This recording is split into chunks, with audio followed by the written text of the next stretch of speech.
मैं एक परेशान करने वाले रोमांस नॉवेल की दुनिया में पहुंच गया। कहानी के साथ चलने के बजाय मैंने तुरंत अपनी सीईओ पत्नी की संपत्ति बेच दी और अपनी बेटी को लेकर आराम की जिंदगी जीने के लिए गांव चला गया। ग्रीन टी, दिखावटी मासूम मेल लीड का असली चेहरा सामने आ गया और मेरी सीईओ पत्नी ने रोते हुए मुझसे अपना फैसला बदलने की गुजारिश की। ओरिजिनल कहानी में ओरिजिनल किरदार ने कॉलेज की पढ़ाई के दौरान काम किया था। एक होटल में वेटर का काम करते हुए उसकी मुलाकात खूबसूरत सीईओ ल्यू मेंग्याओ से हुई, जिसे नशीली दवा दी गई थी। वह उसके कमरे में कुछ पहुंचाने गया था, तभी उसने जबरदस्ती उसके साथ संबंध बनाए। बस एक मुलाकात में ही वह प्रेग्नेंट हो गई। इसके बाद ल्यू मेंग्याओ ने जिम्मेदारी ली और उससे शादी कर ली। शादी के दौरान वह चुपचाप ल्यू मेंग्याओ और उनकी बेटी डैंडन की रोजमर्रा की जरूरतों का ध्यान रखता था और कभी कभी कंपनी में ल्यू मेंग्याओ के असिस्टेंट के तौर पर भी काम करता था। फिर भी उसने कभी भी सबके सामने शादी या बच्चे को नहीं माना और डैंडन को उसे माँ भी नहीं कहने दिया। बाद में ल्यू मेंग्याओ का व्हाइट मूनलाइट, उसका पहला प्यार, अपनी बेटी के साथ देश लौट आया। उसे अकेले बच्चे की देखभाल करने में संघर्ष करते देख उसे उसकी हालत पर बहुत दया आई। ल्यू मेंग्याओ ने कहा, अब से मैं उसका ध्यान रखूंगी, मैं बच्चे की माँ बनूंगी। कहानी याद आने के बाद मैं हैरान रह गया और तुरंत भागने की योजना बनाई। फर्नीचर और ल्यू मेंग्याओ के डिजाइनर बैग के कलेक्शन से भरे घर को देखकर मैं संतुष्टि के साथ मुस्कुराया। ये सब मुफ्त में मिल रहा है तो मैं क्यों न लूं। आखिरकार हमारी कानूनी शादी हुई है। वह खुद को शर्मिंदा के बिना मुझ पर केस नहीं कर सकती और वैसे भी वह बहुत अमीर है।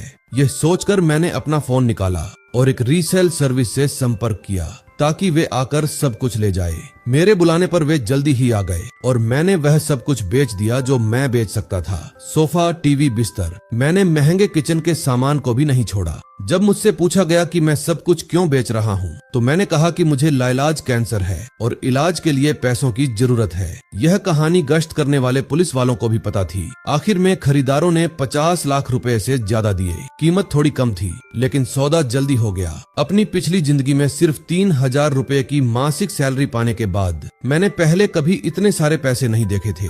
मैं खुशी खुशी सीधे बैंक गया और अपने सभी कार्ड के पिन बदल दिए। कहीं ऐसा न हो कि ल्यू मेंग्याओ का मन बदल जाए और वह मेरे पैसे खर्च करने का फैसला कर ले। मैंने इमरजेंसी के लिए कुछ कैश निकाला, फिर किंडरगार्टन के लिए निकल पड़ा ताकि देख सकूं कि क्या मेरी इस सस्ते में मिली बेटी के साथ मेरी पटरी बैठती है या नहीं। अगर सब ठीक रहा तो मैं उसे वहीं से अपने साथ भागने के लिए ले जाऊंगा। आखिर डंडन अपने असली पिता से बहुत जुड़ी हुई थी। अगर मैं उसे पीछे छोड़ देता तो मैं उस जिंदगी के बारे में सोच भी नहीं सकता था जो उसे जीनी पड़ती। मैं किंडरगार्टन पहुंचा और टीचर से कहा कि मैं अपनी बेटी को एक ट्रिप पर ले जाना चाहता हूं। वह बिना किसी परेशानी के मान गई। वह डंडन को बाहर ले आई और जैसे ही मेरी नजर उस प्यारी सी बच्ची पर पड़ी मैं उस पर फिदा हो गया। इतनी प्यारी बेटी को साथ लेकर भागना मेरे लिए तो यह जीत जैसा था। डंडन ने मुझे देखा और दौड़ती हुई आई और मेरी बाहों में लिपट गई। उसने पूछा, आज आप इतनी जल्दी क्यों आ गए? वह बहुत कोमल थी और उससे अच्छी खुशबू आ रही थी। मैं बहुत खुश हुआ। मैंने कहा, पापा अपने होम टाउन जा रहे हैं, क्या तुम साथ चलना चाहोगी? डंडन, होम टाउन जा रहे हैं? वाह, मैं वहाँ कभी नहीं गई। हम कब निकल रहे हैं? क्या माँ भी आ रही है? हम अभी निकल सकते हैं। माँ कंपनी के काम में बिजी है इसलिए वह नहीं आ रही है। डंडन का ल्यू मेंग्याओ से भरोसा अभी खत्म नहीं हुआ था। भले ही ल्यू मेंग्याओ ने उसे माँ कहने से मना किया था लेकिन डंडन उनके रिश्ते की सच्चाई जानती थी। उस समय ल्यू मेंग्याओ ने अभी तक अपनी पहली मोहब्बत की बेटी की वजह से डंडन को बार बार परेशान करना शुरू नहीं किया था। इसलिए मुझे एक छोटा सा झूठ बोलना पड़ा ताकि वह धीरे धीरे ल्यू मेंग्याओ के बिना जिंदगी जीने की आदत डाल सके।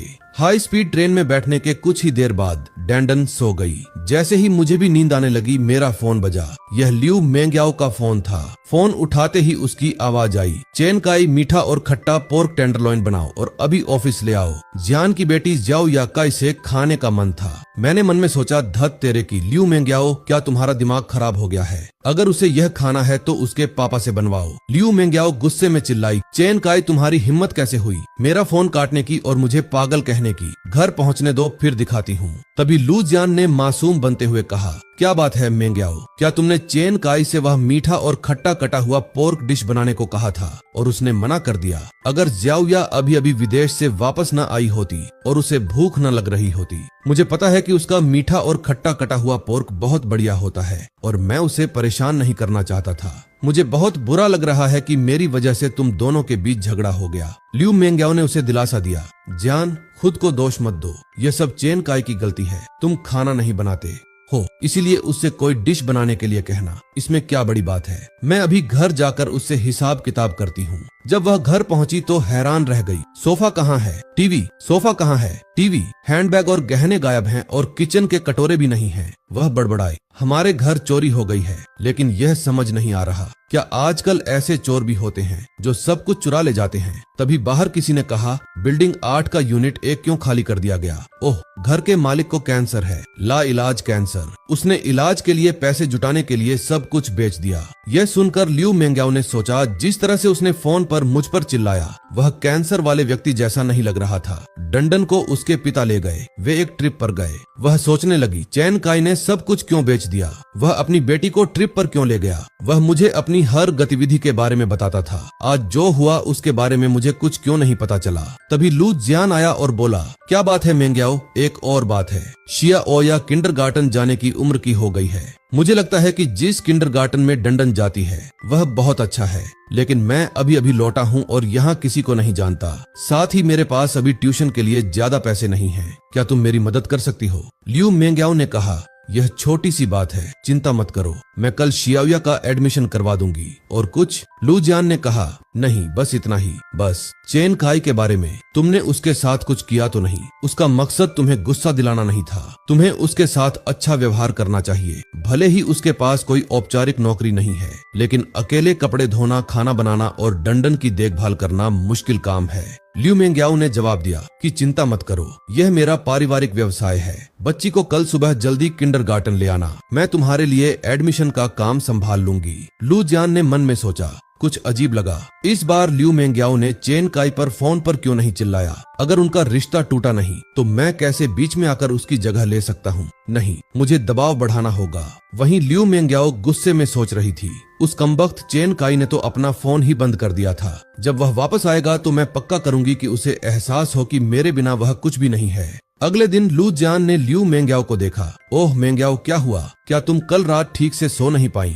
कुछ नहीं, मैं बस थोड़ी देर तक जागती रही। चलो अंदर चलते हैं और शियाओया के कागजी काम को निपटाते हैं। अंदर जाकर उसने कहा, प्रिंसिपल लियू, मुझे उम्मीद है कि आप मेरे दोस्त की बेटी का एडमिशन करवा देंगे। प्रिंसिपल ने सिर हिलाया, चिंता न करें प्रेसिडेंट लियू, मैं अभी इसका इंतजाम कर देता हूँ। लियू मेंग्याओ के मन में अभी भी वही बात चल रही थी।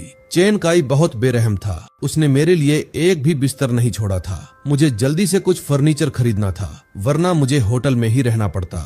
इस बीच लू जियान अपनी चालें सोच रहा था। मैं शियाओया और डैंडन का ट्रांसफर एक ही क्लास में करवा देता। फिर इस बात का फायदा उठाकर कि लियू मेंग्याओ ने डैंडन को उन्हें माँ कहने से मना किया था, मैं शियाओया से क्लास में यह अफवाह फैलवाता कि डैंडन की कोई माँ नहीं है, जिससे डैंडन का आत्मविश्वास टूट जाता। लेकिन उसकी इस साजिश का नाकाम होना तय था, क्योंकि इस बीच मैं डैंडन को गांव वाले अपने पुराने घर में वापस ले आया था। हालांकि आंगन में बहुत घास फूस उग आई थी, लेकिन घर अच्छी हालत में था।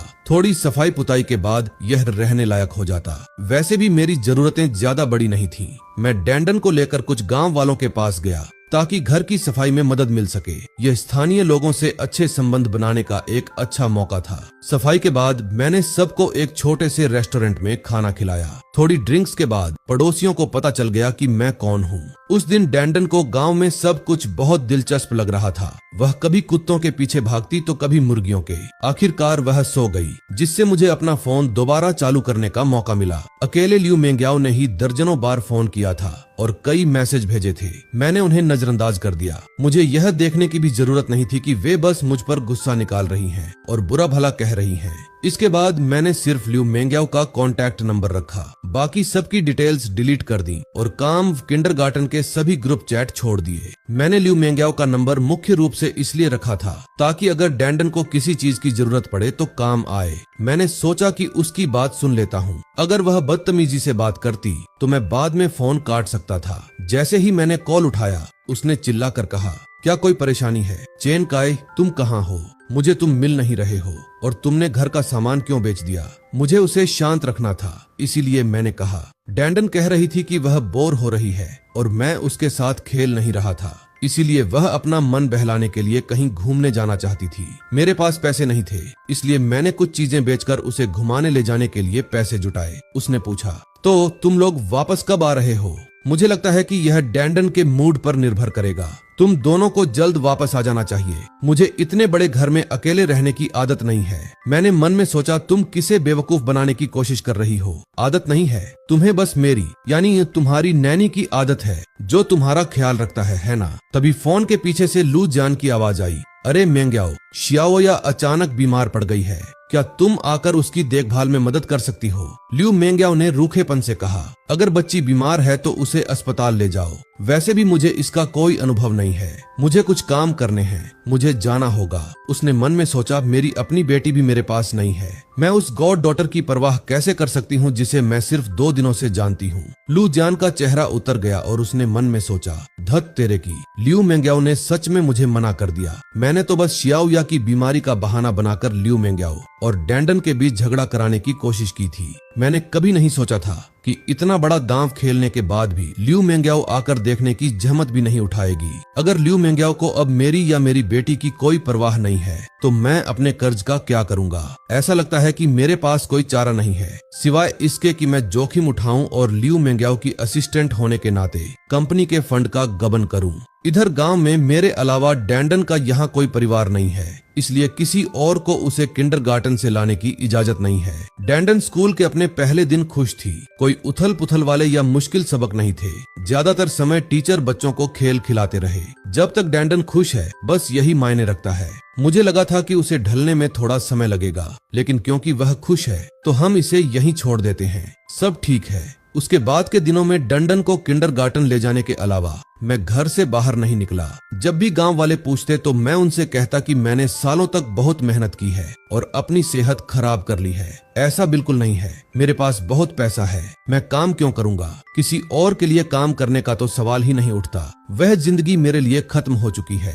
काम करना थका देने वाला होता है, क्या आराम से लेटे रहना और मजे करना बेहतर नहीं है? लियू मेंग्याओ जब भी खाली होती मुझे फोन करती। अगर मेरा मूड अच्छा होता तो मैं जवाब देता, लेकिन अगर नहीं होता तो मैं ऐसा दिखावा करता जैसे मैंने कॉल देखा ही नहीं। बाद में पहाड़ियों पर लगे फलों के पेड़ पक गए, लेकिन जिस खरीदार ने फसल खरीदने का वादा किया था वह आखिरी समय पर पीछे हट गया, जिससे गांव वाले अपनी उपज बेचने का तरीका खोजने के लिए परेशान हो गए। मेरे पड़ोसी अंकल झांग मुझसे मिलने आए। उन्हें लगा कि चूंकि मैंने बड़े शहर में समय बिताया है तो मेरे पास जरूर कुछ आइडिया होंगे। उनकी बात सुनने के बाद मैंने लाइव स्ट्रीम के जरिए बिक्री करने का सुझाव दिया। हालांकि मैंने साफ कर दिया कि मैं असल काम नहीं करूंगा, मैं सिर्फ सलाह देने के लिए वहां था। अंकल झांग को यह प्लान अच्छा लगा और वे खुशी खुशी मेरे घर से चले गए। मैंने कुछ और दिन शांति से बिताए। कभी सोचा भी नहीं था कि लियू मेंग्याओ सच में लोगों के एक ग्रुप के साथ मेरे होम टाउन आ जाएगी। गेट के बाहर से मेरा नाम पुकारते हुए सुनकर मैं पूरी तरह हैरान रह गया।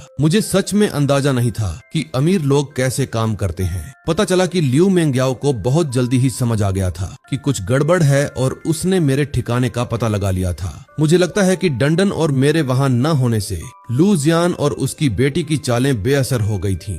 आखिर लियू मेंग्याओ बेवकूफ तो नहीं थी। उस बाप बेटी की जोड़ी को रोज नाटक करते देख उसे बहुत असहज महसूस होता था। शियाओया अपनी परफॉर्मेंस में जितनी जोश से भरी थी, लियू मेंग्याओ को अपनी सगी बेटी की उतनी ही याद आ रही थी। डंडन कभी भी इतनी लापरवाह नहीं थी और न ही उसने कभी इस तरह लगातार परेशान किया था। उसे पता था कि लू जियान कंपनी के पैसे का गबन कर रहा है, लेकिन रकम बहुत ज्यादा नहीं थी, इसलिए उसने इस मामले पर ध्यान नहीं दिया। डंडन और मेरे दूर रहने का समय जितना बढ़ता गया वह उतना ही इस बारे में सोचती रही। मैं उसकी वीडियो कॉल का जवाब भी नहीं दे रहा था, इसलिए आखिरकार उसे एहसास हुआ कि कुछ गड़बड़ है।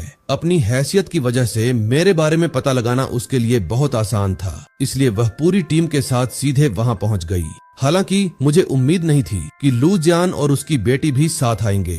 मेरे लिए दरवाजा खोलने का कोई सवाल ही नहीं था। हे भगवान! लियू मेंग्याओ गाड़ियों का एक काफिला लेकर आई थी और मेन गेट पर जोर जोर से दरवाजा खटखटा रही थी। यह तमाशा देखने के लिए पड़ोसियों की भीड़ जमा हो गई थी। बाहर से लियू मेंग्याओ चिल्लाई, चेन काई, तुम ऐसा कैसे कर सकते हो? अंदर खड़े होकर मैंने सोचा, मैं उस कमीने लू जियान को बिल्कुल भी बोलने नहीं देने वाला था। अगर वह मुंह खोलता तो पक्का मुझे परेशान किया जाता, इसमें कोई शक नहीं था। मैंने मन में कहा, लू जियान, मैंने तुमसे दूर रहने के लिए इतनी कोशिशें की, क्या तुम बस जियांगचेंग में ही नहीं रह सकते थे?